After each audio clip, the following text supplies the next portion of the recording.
శ్రీ విద్యా గణపతయ నమః, శ్రీమాత్రే నమః, శ్రీ ఉమామహేశ్వర పరబ్రహ్మణే నమః. ముందుగా పిఠాపురం గురూజీ యూట్యూబ్ ఛానల్ ప్రేక్షక మహాశైలకు నమస్కారం.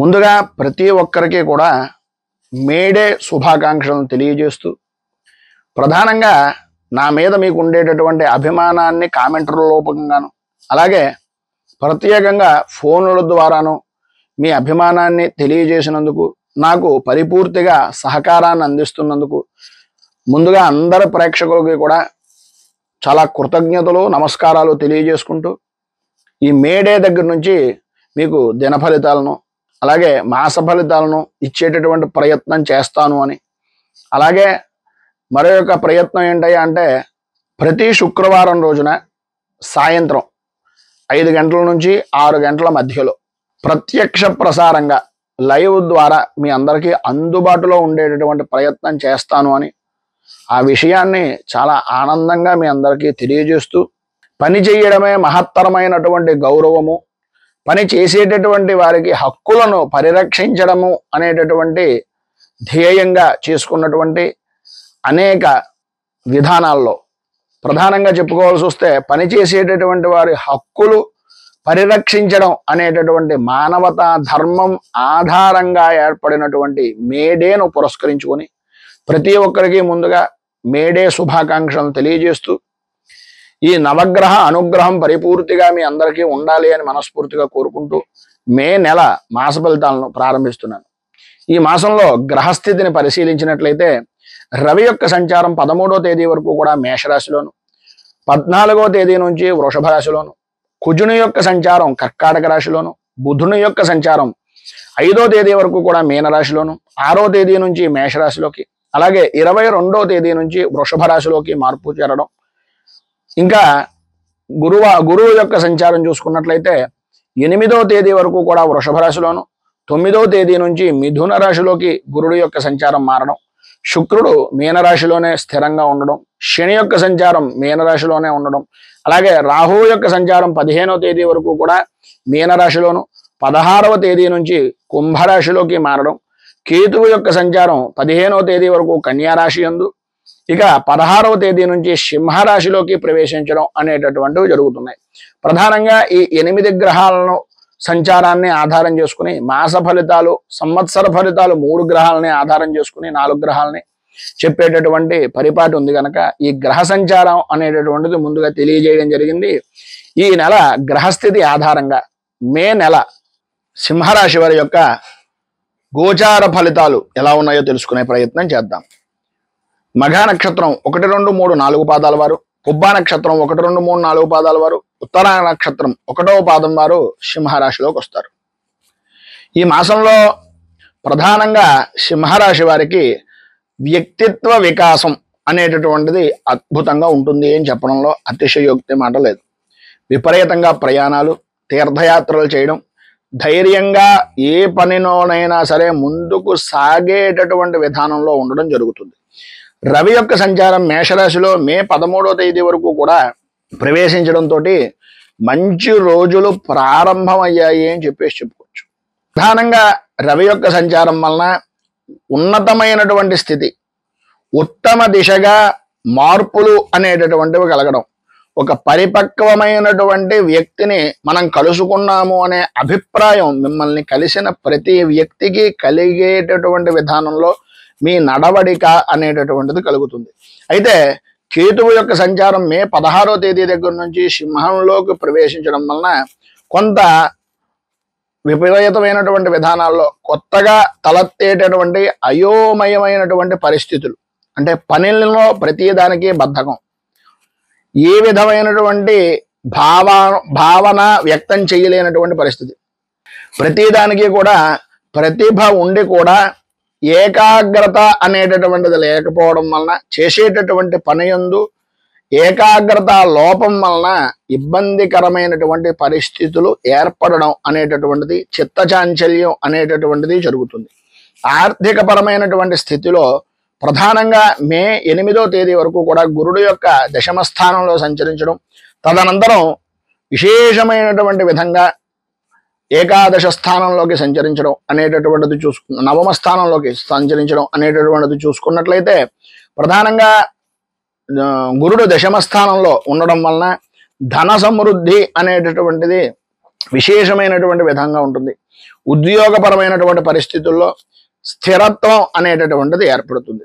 ఎప్పుడైతే ఈ గురుడు యొక్క సంచారం లాభస్థానం అంటే ఏకాదశ స్థానంలోకి మిథునంలోకి రావడంతో కొత్త ఆదాయ మార్గాలు, కొత్త రకమైనటువంటి ఆదాయ వనరులు అనేటటువంటివి ఏర్పడడం, వ్యాపారపరమైనటువంటి విషయ నిమిత్తంగా పెట్టుబడులు లాభదాయకమైనటువంటి స్థితిగా కలగడం, స్నేహితుల ద్వారా సన్నిహితుల ద్వారా ఆర్థిక పరమైనటువంటి సహాయ సహకారాలు అనేటటువంటివి పరిపూర్తిగా అందడం జరిగే అవకాశాలు ఉన్నాయి.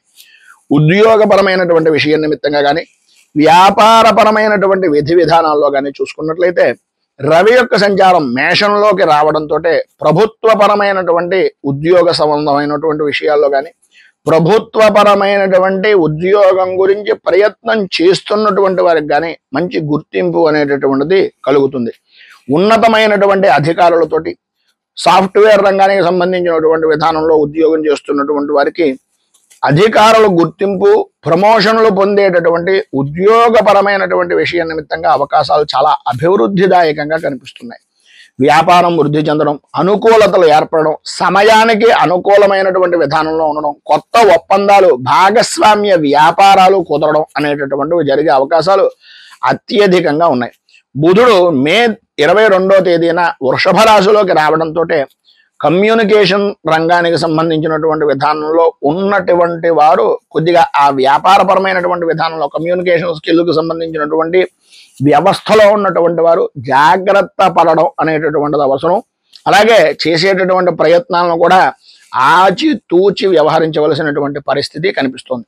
కుటుంబపరమైనటువంటి విషయాల్లో కానీ బంధుమిత్రుల యొక్క సంబంధ బాంధవ్యాల విషయం నిమిత్తంగా కానీ చూసుకున్నట్లయితే శుక్ర శనుల యొక్క సంచారం కుటుంబంలో కొంచెం ఇబ్బందికి గురి చేసేటటువంటి అవకాశాలు, అపార్థాలు కలిగించేటటువంటి అవకాశాలు కనిపిస్తున్నాయి.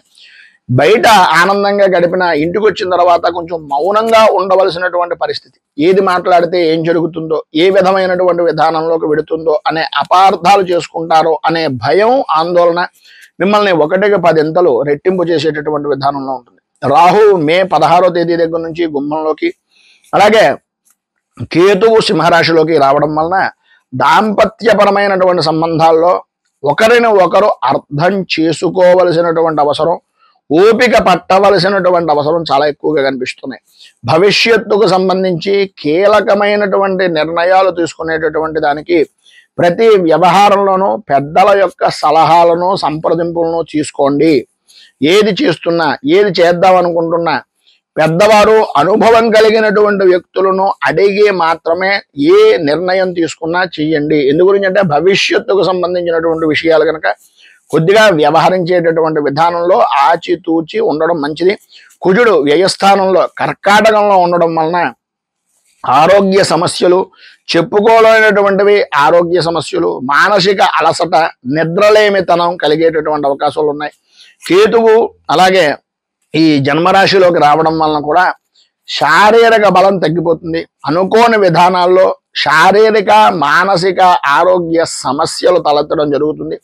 ప్రాణాయామం కానీ, మెడిటేషన్ లాంటివి కానీ, భగవదారాధన నిమిత్తంగా ఆలోచన విధానాన్ని మార్చుకోవడం వలన మంచి ఫలితాలను పొంది ఆరోగ్యవంతంగా ఉండేటటువంటి అవకాశాలు ఉన్నాయి.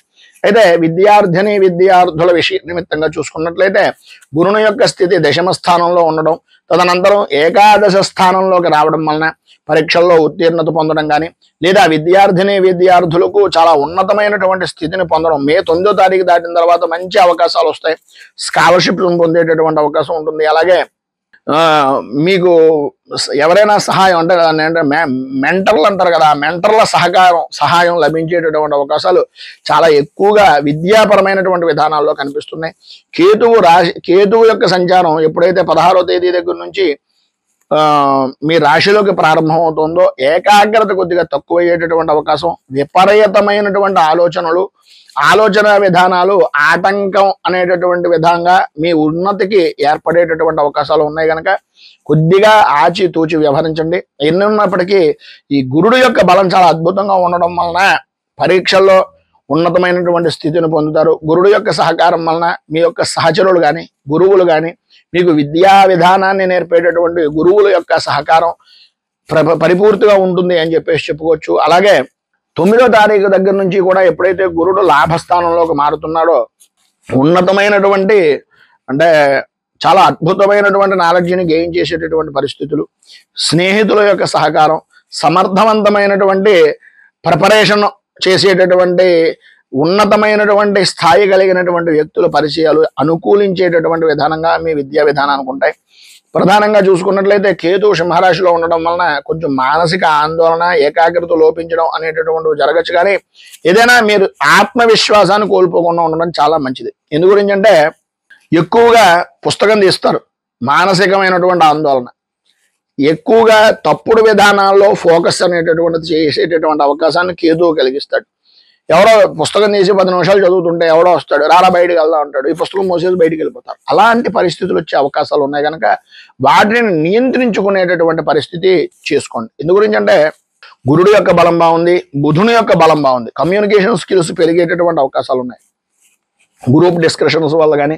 అలాగే వృషభంలోకి మారేటటువంటి బుధుడు వలన ప్రత్యేకమైనటువంటి విధానంలో వాక్ చతురత, అలాగే ఇంటర్వ్యూలు ఇవ్వడం కానీ, లేకపోతే రాత పరీక్షల విషయం నిమిత్తంగా రాతల్లో కానీ నైపుణ్యం పెరగడం కానీ ఇలాంటివి జరిగే అవకాశాలు, పోటీ పరీక్షల్లో ఉన్నతమైనటువంటి స్థితిని పరిపూర్తిగా పొందుతారు. కొత్త రకమైనటువంటి కోర్సుల మీద ఎక్కువగా ఆలోచన, స్కాలర్షిప్లు అప్లికేషన్స్ వచ్చేటటువంటి అవకాశాలు ఉన్నాయి. కుజుని యొక్క సంచారం వలన ఆరోగ్యపరమైనటువంటి విషయం నిమిత్తంగా ఒత్తిడి, నిద్రలేమితనం ఏర్పడతాయి.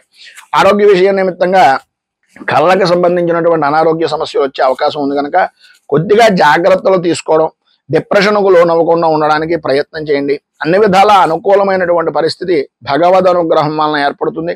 ప్రధానంగా మీరు తీసుకోవాల్సినటువంటి జాగ్రత్తలు ఏంటయ్యా అంటే గణపతికి సంబంధించినటువంటి ఆరాధన చేయడం, సుబ్రహ్మణ్య ఆరాధన, సుబ్రహ్మణ్య స్తోత్రాన్ని పారాయణ చేయడం, ప్రధానంగా సుబ్రహ్మణ్య హోమాది కార్యక్రమాలు చేసుకోవడం వలన చాలా విశేషమైనటువంటి శుభ ఫలితాలను మీరు పొందుతారు అని తెలియజేస్తూ ఈ వీడియోపై మీ అమూల్యమైనటువంటి స్పందనను కింద కామెంట్ రూపంలో తెలియజేయండి. ఈ వీడియో కనుక మీకు నచ్చినట్లయితే లైక్ చేయండి. 10 మందికి ఉపయోగపడుతుంది అనే అభిప్రాయం కనుక కలిగినట్లయితే సోషల్ మీడియా ద్వారా షేర్ చేయడానికి ప్రయత్నం చేయండి. ఇంకా మరిన్ని వివరాలు పొందడానికి మీ జన్మజాతకంలో ఉన్నటువంటి ఇతర గ్రహస్థితుల ప్రకారంగా ఇది మరింత విశేషమైనటువంటి విధంగా తెలుసుకునేటటువంటి ప్రయత్నానికి మీరు మీ వ్యక్తిగత జాతకాన్ని బట్టి మరింత ఖచ్చితమైనటువంటి ఫలితాలు తెలుసుకోగలరు అని, తెలుసుకోవాలి అనే జిజ్ఞాస కలిగినటువంటి వారు కింద స్క్రోల్ అవుతున్నటువంటి ఫోన్ నెంబర్కి ఫోన్ చేసి అపాయింట్మెంట్ తీసుకోగలరు అని తెలియజేస్తూ ఈ మధ్యకాలంలో మొన్న జరిగినటువంటి దాడులకు నిరసనగా ప్రతి వారికి కూడా వారి యొక్క ఆత్మకు శాంతి చేకూరాలని మనస్ఫూర్తిగా కోరుకుంటూ భారతదేశం నిరంతరం వృద్ధి చెందాలి అని, పరిపూర్తి ఆరోగ్యవంతమైనటువంటి జీవనం ప్రతివారు గడపాలి అని మనస్ఫూర్తిగా కోరుకుంటూ రైతు బాగుండాలి, రాజ్యం బాగుండాలి, దేశం బాగుండాలి, జవాన్లు బాగుండాలి అని మనస్ఫూర్తిగా కోరుకుంటూ స్వస్తి ప్రజాభ్యః పరిపాలయంతాం న్యాయేన మార్గేణ మహీమహీషాః గోబ్రాహ్మణేభ్యః శుభమస్తు నిత్యం. లోకాః సమస్తాః సుఖినో భవంతు, సర్వే జనాః సుఖినో భవంతు. స్వస్తి. మేము పెట్టే వీడియోలు ప్రతిరోజు మీరు పొందడానికి సబ్స్క్రైబ్ బటన్ను క్లిక్ చేయండి. అదేవిధంగా పక్కన ఉన్న బెల్ ఐకాన్ను క్లిక్ చేయడం ద్వారా మీరు నోటిఫికేషన్ కూడా పొందవచ్చు.